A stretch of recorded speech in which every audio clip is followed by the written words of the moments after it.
আসসালামু আলাইকুম। আপনারা সবাই কেমন আছেন? আশা করি ভালো আছেন। আলহামদুলিল্লাহ আমিও ভালো আছি। তো চুলার পাড় আজকে নষ্ট হয়ে গেছে। চুলা ঠিক করতে নিয়ে গেছে। আর আমি চুলার পাড়টা পরিষ্কার করতেছি। দেখেন কী অবস্থা যে ময়লা ছিল বলার বাইরে ভাই। হাত একদম ব্যথা হয়ে গেছে আজকে আমি এটা পরিষ্কার করতে করতে।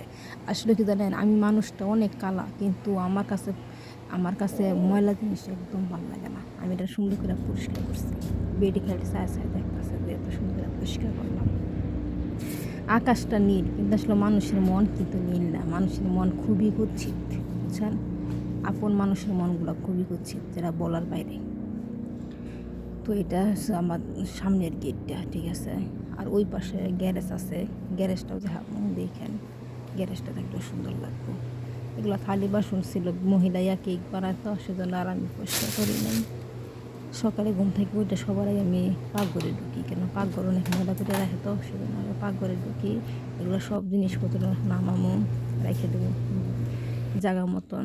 কাপড়গুলো বাস করছিলাম, তারপর তো মাঝখানে শেষ করলাম। আমার প্রতিদিন কাপড় ধোয়া থাকে, মানে কিছু দেখায় আর না দেখায় কাপড় ধোয়া আছে। আর এটা গ্যারেজ, এখানে গাড়ি ঘোড়া রাখে হারি, কিন্তু যখন সুদের উপরে রোদ থাকে তখন কিন্তু অনেক কড়া রোদ থাকে, বাহিরে গাড়ি রাখা যায় না, ঠিক আছে? সেজন্য গাড়িগুলো ভিতরে রাখে যেন গাড়ি নষ্ট না হয়। রোদের এত তাপমাত্রা থাকে বলার বাহিরে। তো আমি লিফট দিয়ে যাই, লিফট দিয়ে আসি, সিঁড়িতে উঠতে মন চায় না, সত্যি কথা।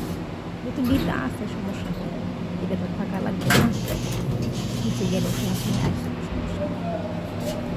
তো যে যে আপুগুলো ভিডিওগুলো দেখতেছেন, যার সামনে করবো অবশ্যই একটা ফলো দিবেন, কমেন্ট করবেন, পাশে থাকবেন। আর আমার ভিডিও কোয়ালিটি ভালো থাকলে অবশ্যই আপনারা পাশে থাকবেন।